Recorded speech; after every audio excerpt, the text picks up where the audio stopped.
Ke bawah Duli Maha Mulia Paduka Seri Baginda Sultan Haji Hassan Al-Bolkiah Muizzuddin Wad Daulah, Ibni Almarhum Sultan Haji Umar Ali Saifuddin Saadul Khairuddin, Sultan dan Yang di-Pertuan Negara Brunei Darussalam bertitah, ASEAN dan Amerika Syarikat terus komiten kepada penglibatan yang aman melalui dialog dan perundingan melalui berbagai mekanisme yang dipimpin oleh ASEAN untuk memastikan rantau ini aman, stabil dan makmur.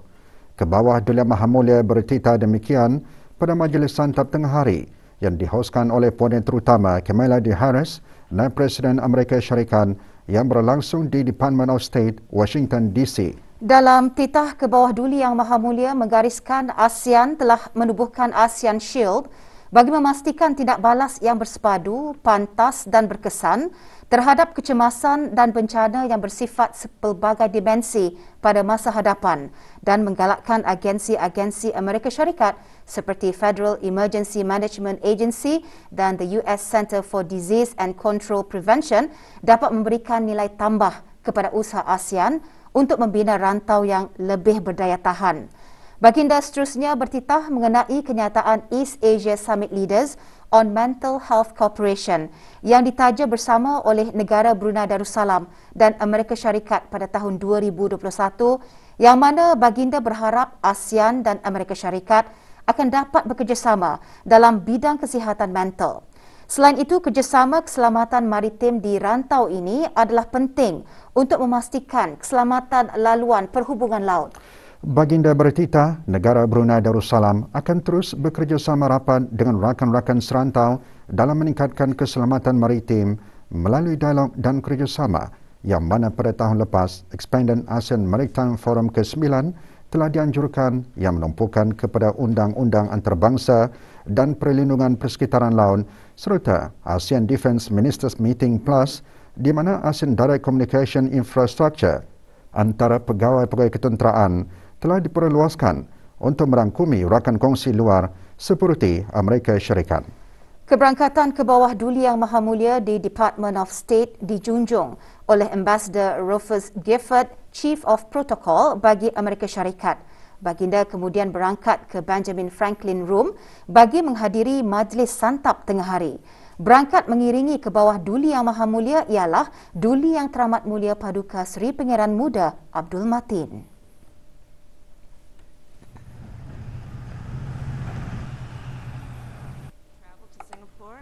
And Vietnam early in our administration. Majlis santap tengah hari dimulakan dengan ucapan alu-aluan daripada Naib Presiden Amerika Syarikat yang menekankan bahawa Amerika Syarikat terus komited terhadap pengukuhan hubungan dengan ASEAN dan negara-negara anggotanya dan mengambil maklum mengenai kepentingan strategik rantau ini bagi kemakmuran dan keselamatan rakyat Amerika Syarikat. Para pemimpin juga telah membincangkan perkara-perkara mengenai kerjasama maritim dan pemulihan pandemik dan kesihatan.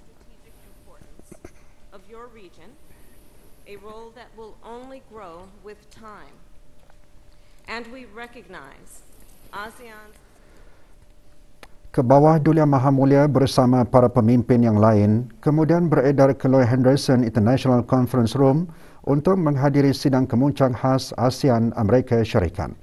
Pada sesi plenari pertama sidang kemuncak tersebut, ke bawah Duli Yang Maha Mulia bertitah menzahirkan penghargaan kepada Amerika Syarikat atas pembaruan komitmennya kepada perubahan iklim seperti mana yang terjadi semasa COP26 di Scotland dan seterusnya mengucapkan tahniah kepada Presiden Amerika Syarikat atas usaha-usaha pribadi beliau untuk bekerjasama dengan negara-negara kuasa besar yang lain bagi melaksanakan Perjanjian Paris. Baginda seterusnya bertitah bahawa ASEAN juga memberikan penekanan yang mendalam terhadap perubahan iklim seperti ASEAN Climate Change Center di mana baginda juga merakamkan penghargaan kepada Amerika Syarikat terhadap ketersediaannya bagi penghantaran seorang Science Fellow untuk mendukung penubuhan pusat tersebut di negara Brunei Darussalam.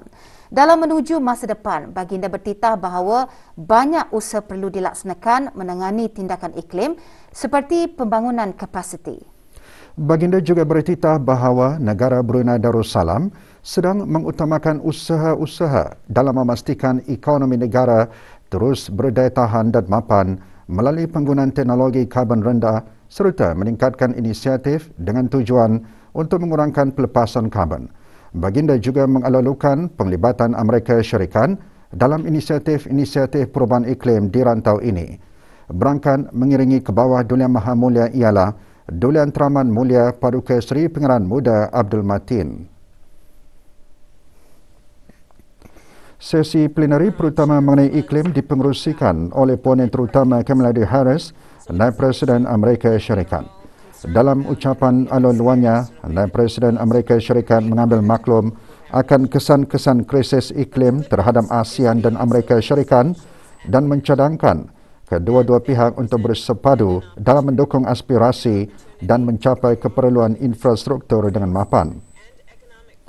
Dalam perkara itu, Amerika Syarikat telah melancarkan inisiatif-inisiatif mengenai tenaga bersih dan infrastruktur iklim yang pintar, perkongsian mengenai pengangkutan mapan dan perlindungan hutan serta perkongsian data satelit untuk bertindak balas terhadap cuaca luar biasa.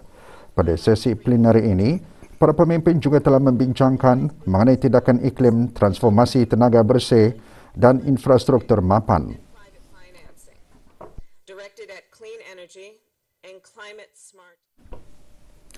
Pada sesi plenari kedua sidang kemuncak khas ASEAN Amerika Syarikat, ke bawah Duli Yang Maha Mulia bertitah melahirkan rasa gembira kerana menghadiri secara fizikal ke sidang kemuncak ASEAN bersama rakan dialog yang diadakan pada julung kalinya sejak tercetusnya pandemik COVID-19.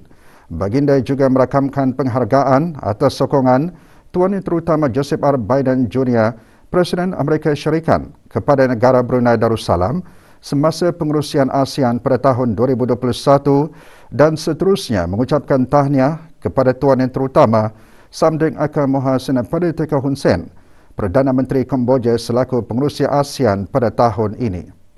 Baginda melahirkan rasa puas hati kerana sempena ulang tahun ke-45 hubungan dialog ASEAN Amerika Syarikat, yang mana Amerika Syarikat merupakan rakan strategik ASEAN dalam memelihara keamanan, membuat pelaburan dalam ekonomi dan mendukung pembangunan ASEAN. Semasa pandemik COVID-19, ASEAN memanfaatkan sokongan padu Amerika Syarikat melalui pembekalan vaksin dan peralatan perubatan. Baginda juga memuji kepimpinan peribadi Presiden Amerika Syarikat terhadap perkara ini, termasuk penganjuran sidang kemuncak COVID-19 kedua. Menjelang ulang tahun ke-50 hubungan ASEAN Amerika Syarikat, Baginda ingin melihat keamanan, kestabilan dan pembangunan mampan akan berterusan untuk semua penduduk di Indo-Pasifik. Bagi mencapainya, kerjasama antara ASEAN dan Amerika Syarikat akan memberikan faedah kepada penduduk melalui pendekatan yang lebih strategik dan komprehensif. Antara lainnya, kerjasama tersebut memerlukan peningkatan yang ketara secara mendalam dan skop pertukaran, latihan dan pembangunan kapasiti bagi semua penduduk, termasuk membina inisiatif seperti ASEAN Junior Fellowship Program dan ASEAN US Internship Program. Baginda yakin bahawa usaha-usaha berkenaan akan menyumbang kepada peningkatan kepercayaan dan persefahaman antara penduduk, terutamanya golongan belia yang merupakan asas kepada hubungan ASEAN Amerika Syarikat pada masa hadapan. Baginda juga mencadangkan agar bidang baharu yang mempunyai kepentingan bersama dikenal pasti untuk manfaat bersama dengan satu bidang yang penting kepada gaya hidup penduduk ialah pengurusan kesejahteraan dan keselamatan kawasan maritim. ASEAN telah memulakan kerja dalam ekonomi biru pada tahun 2021 bagi mempromosikan penggunaan sumber maritim yang mapan. Dengan pelancaran US Blue Economy Strategic Plan, Baginda bertitah bahawa perkembangan kerjasama dalam bidang ini adalah tepat pada masanya di mana ASEAN dan Amerika Syarikat boleh mendapat manfaat bersama daripada pengalaman masing-masing. Baginda bertitah bahawa kerjasama di kawasan maritim termasuk Laut Cina Selatan adalah selaras dengan Undang-Undang Antarabangsa dan 1982 UN Convention on the Law of the Sea. Dengan 1/3 daripada perkapalan antarabangsa melalui Laut Cina Selatan, memastikan keamanan dan keselamatan adalah amat penting di peringkat global. Oleh itu, pematuhan semua pihak kepada undang-undang antarabangsa termasuk menunggakkan prinsip-prinsip piagam pertubuhan bangsa-bangsa bersatu adalah mustahak. Baginda bertitah negara Brunei Darussalam akan terus memupuk persekitaran yang aman dan tenteram dan menggalakkan semua negara, sama ada yang besar mahupun kecil, mengutamakan dialog dan kerjasama.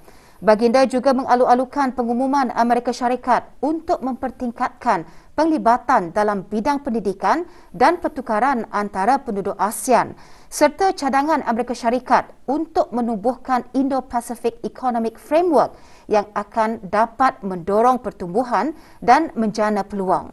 Pada mengakhiri titah, Baginda mengalu-alukan pembaharuan komitmen Amerika Syarikat kepada ASEAN dan menzahirkan keyakinan bahawa hubungan ASEAN-Amerika Syarikat akan terus maju menuju masa depan yang aman, makmur dan penuh dengan peluang di bawah kepimpinan Presiden Amerika Syarikat.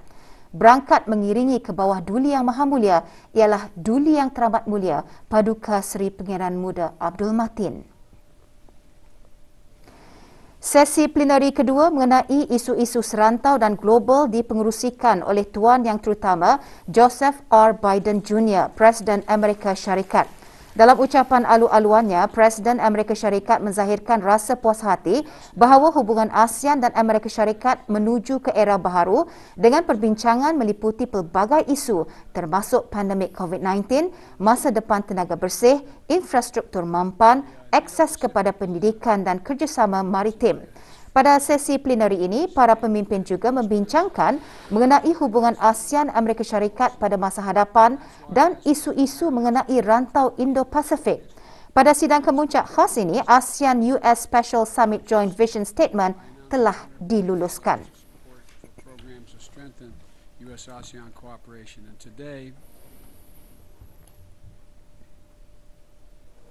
Ke bawah Duli Yang Maha Mulia Paduka Seri Baginda Sultan Haji Hassan Al-Bolkiah Mu'izzuddin Wad Daulah, Ibni Almarhum Sultan Haji Umar Ali Saifuddin Sa'adul Khari Waddin, Sultan dan Yang di-Pertuan Negara Brunei Darussalam telah berkenan menghantar perutusan takziah kepada His Highness Sheikh Mohammed bin Rashid Al Maktoum, Vice President, Prime Minister, Ruler of Dubai and Minister of Defence, United Arab Emirates.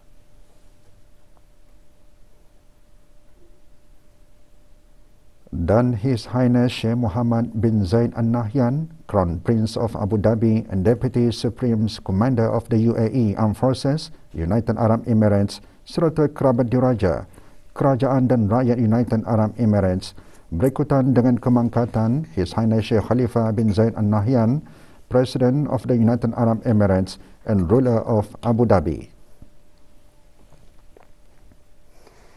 Pada menjunjung titah berkenan ke bawah Duli Yang Maha Mulia Paduka Seri Baginda Sultan Haji Hassan Al-Bolkiah Mu'izzuddin Wad Daulah, Ibni Almarhum Sultan Haji Omar Ali Saifuddin Sa'adul Khari Waddin, Sultan dan Yang di-Pertuan Negara Brunei Darussalam dan merujuk kepada siaran media Jabatan Perdana Menteri mengenai pelanjutan penangguhan sementara kebenaran aktiviti rentas sempadan bertarikh 30 April 2022.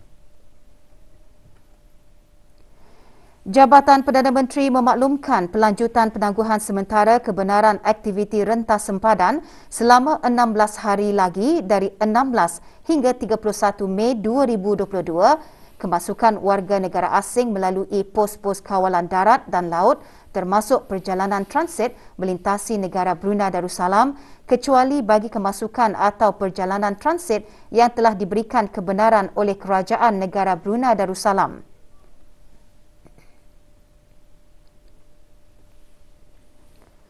Kemasukan dan perjalanan transit melalui negara Brunei Darussalam hanya boleh dipertimbangkan bagi kenderaan-kenderaan yang mempunyai permit lintas batas dan penyata kebenaran transit yang dikeluarkan oleh Kerajaan Negara Brunei Darussalam dengan jaminan atau sokongan daripada pihak berkuasa negara yang berkenaan, dengan dikenakan syarat dan prosedur kemasukan yang sedia ada bagi tujuan atas urusan rasmi kerajaan, persekolahan, perkhidmatan kecemasan seperti ambulans, polis dan tentera dan vaccinated transport operators yang berdaftar di luar negara dengan permit lintas batas yang dikeluarkan oleh Kerajaan Negara Brunei Darussalam bagi penghantaran bekalan import yang penting.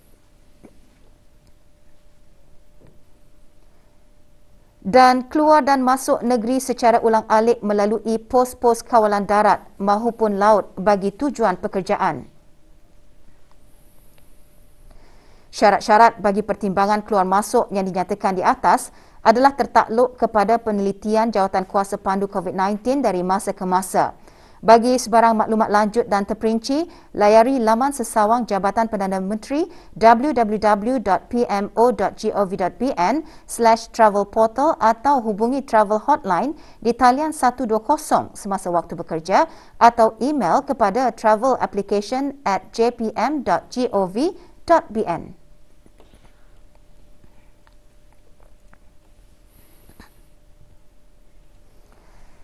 ASEAN dan Amerika Syarikat telah melaksanakan pelbagai inisiatif seperti ASEAN United States Energy Corporation Work Plan 2021-2025 dan ASEAN United States Climate Future Initiative. Menurut Menteri di Jabatan Perdana Menteri dan Menteri Kewangan dan Ekonomi kedua, Rangka Kerja Pemulihan Komprehensif ASEAN ACRF yang diterima pakai pada tahun 2020 semasa sidang kemuncak ASEAN yang ke-37 menekankan kepentingan tenaga mampan dan menggalakkan pertumbuhan hijau bagi meningkatkan pertumbuhan ekonomi rantau ini. Berucap selaku Wakil Negara Brunei Darussalam pada mesyuarat ketua-ketua negara ASEAN bersama dengan peniaga-peniaga Amerika Syarikat di Whelan Intercontinental Hotel, Washington DC, Yang Berhormat Datuk Seri Setia Dr. Awang Haji Muhammad Amelio bin Abdullah mengongsikan ASEAN telah memperkenalkan beberapa inisiatif untuk menyelaras pasaran kapital di rantau ini dengan agenda kemampanan seperti ASEAN Green Bond Standards dan ASEAN Sustainability Bond Standards serta memperkenalkan taksonomi ASEAN untuk kewangan mapan. Yang Berhormat juga berpendapat terdapatnya peluang yang besar dalam pengeluaran modal dari pihak swasta bagi pembiayaan pertumbuhan hijau. Jelasnya, ASEAN juga aktif dalam mempromosikan ekosistem yang kondusif bagi menarik pelaburan yang mapan ke sektor tersebut. Dalam hubungan itu, perniagaan-perniagaan Amerika Syarikat boleh memainkan peranan penting dan menjadi pemangkin dalam penyaluran pelaburan yang kritikal, menyediakan kepakaran dan perolehan teknologi ke negara-negara anggota ASEAN. Mesyuarat membincangkan isu-isu berkaitan dengan pemulihan ekonomi pasca pandemik, khususnya bagi sektor tenaga, iklim dan digitalisasi. Hubungan ASEAN Amerika Syarikat serta isu-isu serantau dan global yang mempunyai kepentingan bersama dibincangkan pada majlis makan tengah hari yang dihoskan oleh Puan Yang Terutama Nancy P. Pelosi, Speaker of the House of Representatives di Capitol Hill bagi para pemimpin ASEAN serta wakil. Hadir Yang Berhormat Datuk Seri Setia Awang Haji Eriwan bin Datuk Pekerjaya Haji Muhammad Yusof, Menteri Hal Ehwal Luar Negeri kedua. Dalam ucapan, Puan Yang Terutama Nancy P. Pelosi menyatakan perkongsian antara ASEAN dan Amerika Syarikat di Indo-Pasifik adalah penting untuk keselamatan dan kestabilan di rantau tersebut. Mengenai ekonomi, hubungan perdagangan ASEAN Amerika Syarikat mesti diperkukuhkan bagi menjamin kemakmuran semua penduduk. Puan Yang Terutama juga menggalakkan kerjasama antara ASEAN dan Amerika Syarikat untuk mempertingkatkan bagi meningkatkan pertumbuhan ekonomi bersama.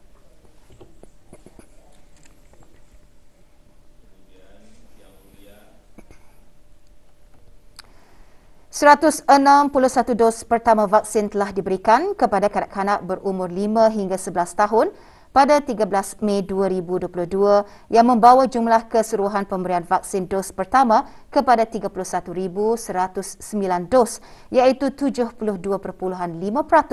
Perangkaan itu dimaklumkan oleh Menteri Hal Ehwal Dalam Negeri pada sidang media situasi terkini jangkitan COVID-19 di Dewan Al-Afiah Kementerian Kesihatan. Yang Berhormat Pihin Orangkai Seri Kerna Datuk Seri Setia Dr. Haji Awang Abu Bakar bin Haji Apong juga mengongsikan 170 dos kedua vaksin telah diberikan kepada kumpulan umur tersebut yang membawa jumlah keseluruhan kepada 8,812 dos iaitu 20.5%. Dalam perkara itu, liputan bagi penduduk negara ini yang telah menerima 3 dos vaksin adalah 68.1%. juga dimaklumkan 275 kes baharu jangkitan COVID-19 dilaporkan hari ini. Sebanyak 275 kes baru telah dilaporkan, iaitu 266 kes hasil ujian ART dan 9 kes adalah hasil dari 453 ujian makmal RT-PCR. Oleh itu, jumlah keseluruhan kes yang dilaporkan di negara Brunei Darussalam setakat ini ialah 144,411 kes. Statistik harian COVID-19 yang lain pula adalah seperti berikut. Tidak ada kes yang dikategorikan dalam kategori 5, yakni mereka yang memerlukan rawatan di unit rawatan intensif ICU, dan tidak ada kes sedang berada di kategori 4, yakni mereka yang memerlukan bantuan oksigen dan di bawah pemantauan rapi. Sebanyak 209 kes telah disahkan sembuh, yang membawa jumlah kes yang sembuh kepada 142,527 kes. Jumlah kes aktif pula ialah sebanyak 1,664 kes, iaitu 20 kes sedang dirawat di hospital, manakala 1,644 kes sedang menjalani pengasingan diri di rumah. Sementara itu, Kementerian Kesihatan ingin memaklumkan kepada orang ramai mengenai pengemaskinian waktu operasi bagi Pusat Swab Kompleks Sukan Hospital Raja Isteri Peringatan Anak Saliha, SPOK. Langkah-langkah berwaspada terutama dalam aspek keselamatan bagi melindungi orang ramai perlu diambil kira dalam apa jua rancangan dan persediaan bagi acara-acara sambutan sempena sambutan perayaan ulang tahun Hari Keputeraan ke bawah Duli Yang Maha Mulia Paduka Seri Baginda Sultan dan Yang di-Pertuan Negara Brunei Darussalam pada tahun ini. Menteri Hal Ehwal Dalam Negeri menekankan perkara tersebut semasa mempengerusikan mesyuarat pertama Jawatan Kuasa Kebangsaan sambutan perayaan ulang tahun Hari Keputeraan ke bawah Duli Yang Maha Mulia Paduka Seri Baginda Sultan dan Yang di-Pertuan Negara Brunei Darussalam ke-76. Yang berhormat Pihin Orang Kaya Seri Kerana Datuk Seri Setia Dr. Haji Awang Abu Bakar bin Haji Apong berkata, dalam membuat persediaan bagi mengatur rancangan-rancangan sambutan tersebut adalah mustahak untuk memberi perhatian serius kepada aspek kesihatan dan orang ramai. Pada tahun lalu, dengan status COVID-19, negara telah dapat melaksanakan sebahagian dari acara-acara utama sambutan perayaan. Acara-acara tersebut dapat dilaksanakan walaupun menghadapi beberapa cabaran. Pada tahun ini, kita juga akan menghadapi cabaran-cabaran yang sama. Dalam hubungan ini adalah mustahak untuk jawatan kuasa kerja yang berkenaan untuk berusaha mengatasi perkara-perkara ini menerusi perundingan dan permufakatan bersama-sama agensi-agensi yang berkenaan. Sokongan padu serta semangat kerja berpasukan seperti yang ditunjukkan pada masa lalu oleh semua pihak yang terlibat perlulah dikekalkan bagi memastikan acara-acara sambutan perayaan pada tahun ini juga akan dapat dilaksanakan dengan teratur dan sempurna seperti tahun-tahun sebelumnya.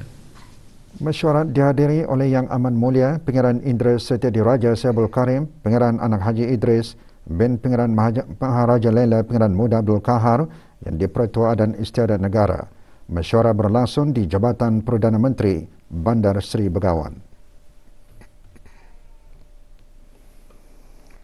Sempena sambutan Hari Raya Aidilfitri, Kedutaan Besar Republik Indonesia di negara Brunei Darussalam mengadakan jamuan diplomatik. Acara tersebut berlangsung di kediaman Duta Besar Republik Indonesia, Jalan Kebangsaan. Antara yang hadir beberapa orang menteri kabinet, juga hadir beberapa ketua-ketua perwakilan dari negara-negara sahabat.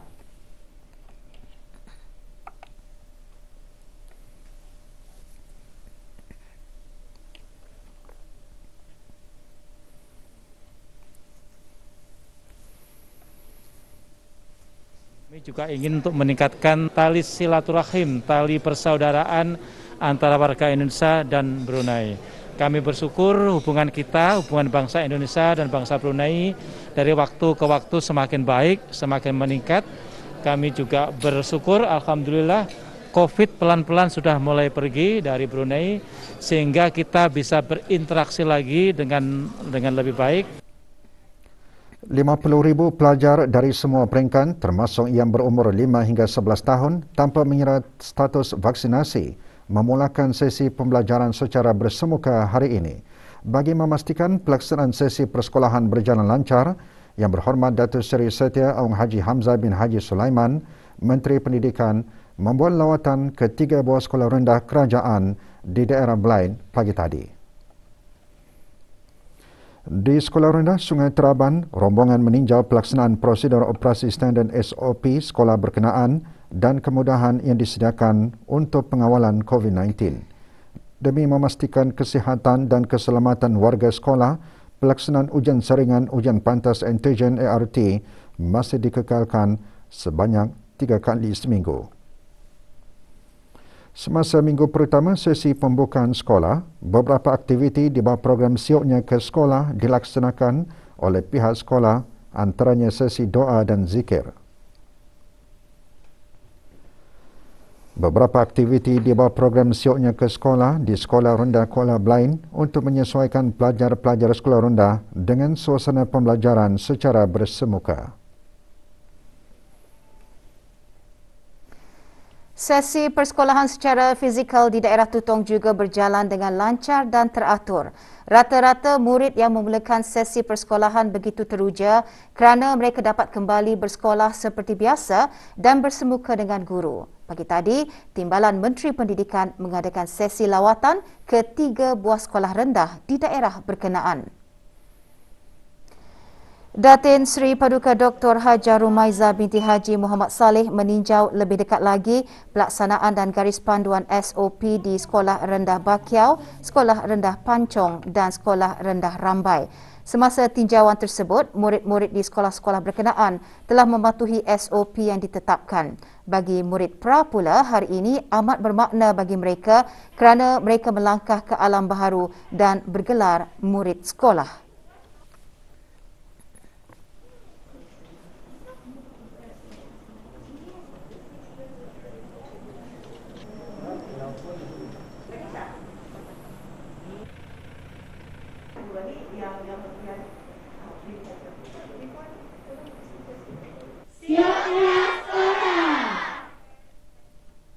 Kementerian Pendidikan menyediakan pendekatan whole school medication dan garis panduan serta langkah komprehensif bagi sekolah-sekolah melaksanakan pembukaan secara bersemuka demi menjaga kemaslahatan para pelajar serta warga sekolah di samping Business Continuity Plan BCP yang sedia ada. Sebagai langkah pengawalan jangkitan COVID-19, para pelajar dikendaki menjalani ujian ART 3 kali seminggu sehingga 21 hari bulan ini bagi menyesuaikan mereka dengan garis panduan yang disediakan oleh pihak sekolah.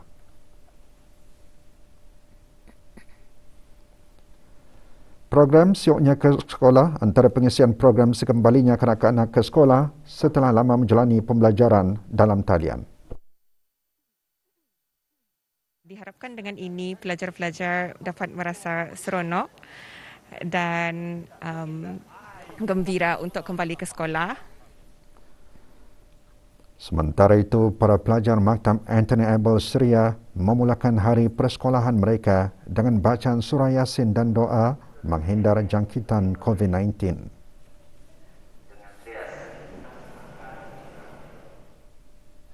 Penyaluran info atau maklumat berkenaan dengan garis panduan protokol kesihatan khususnya di premis maktab, persekitaran dan kelas melalui media sosial. Kerjasama ibu bapa dan penjaga diperlukan dalam membuat persediaan anak-anak kembali ke sekolah dan memastikan garis panduan yang ditetapkan oleh Kementerian Kesihatan dan pihak sekolah dipatuhi. Kami sebagai ibu bapa sentiasa mengingati juga dan kepada anak-anak kami untuk menjaga kesihatan semasa cuti persekolahan yang sebelum ini. Saya berasa sangat gembira untuk bertemu dengan cikgu-cikgu dan kawan-kawan. Belajar secara bersemuka amatlah berbeza dengan belajar secara online kerana belajar secara bersemuka kita dapat memahami isi pembelajaran dengan mudah. Saya bergembira kerana dapat berjumpa dengan guru-guru, rakan-rakan dan dapat belajar secara bersemuka. Lebih 42,800 pelajar dari sekolah Arab dan sekolah agama bagi semua peringkat termasuk pelajar-pelajar dan murid-murid berumur 7 tahun hingga 12 tahun juga mula mengikuti sesi pengajaran dan pembelajaran secara bersemuka hari ini. Bagi sesi bersemuka kali ini, Jabatan Pengajian Islam telah menyediakan pendekatan pengubahsuaian keseluruhan sekolah dan garis panduan serta langkah-langkah yang komprehensif.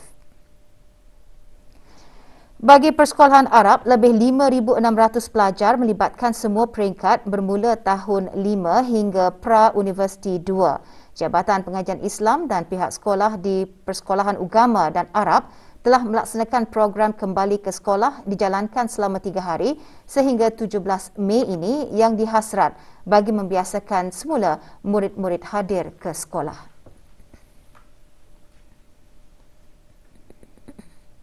Di antara program yang telah disusun dan dirancangkan adalah membaca surah Yasin dan juga ada program motivasi untuk menaikkan semangat untuk belajar. Sesi pembelajaran secara bersemuka ini akan dapatlah meningkatkan kualiti, fokus dan daya faham. Saya berasa amat gembira kerana dapat belajar face to face. Saya dapat sekolah bersemuka di sekolah dan saya dapat berjumpa dengan ustaz dan ustazah dan kawan-kawan. Manakala di Persekolahan Agama lebih 37,100 pelajar dari darjah pra hingga darjah 6 juga memulakan sesi pembelajaran bersemuka.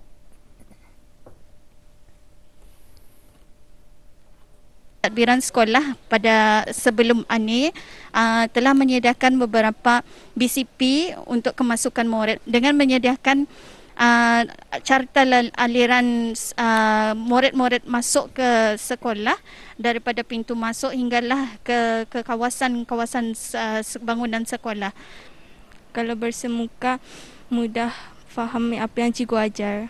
Kalau di sekolah jangan pegang barang-barang yang tertentu-tentu, social distancing, jangan minjam barang kawan. Tidak boleh buka mask, jaga diri, jangan hampir kawan, sama jangan sharing. Kalau bersemuka, kami ada latihan sama-sama buatnya. Kontingen negara Brunei Darussalam ke Sukan C31 Vietnam berjaya meraih pingat emas pertama negara hari ini. Pingat emas diraih oleh atlet wushu negara Muhammad Adi Saleh melalui acara wushu lelaki kategori Nanshan. Pingat perak diraih oleh atlet Indonesia dan atlet tuan rumah mengutip pingat gangsa.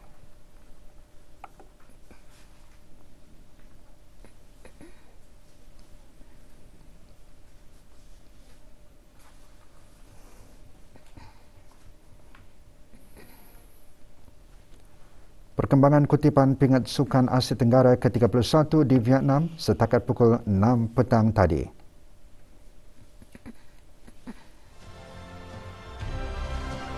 Tuan rumah Vietnam masih mendoleh kedudukan dengan menguntim 31 pingat emas, diikuti dengan Indonesia 13 pingat emas. Malaysia di tempat ketiga juga menguntim 13 pingat emas.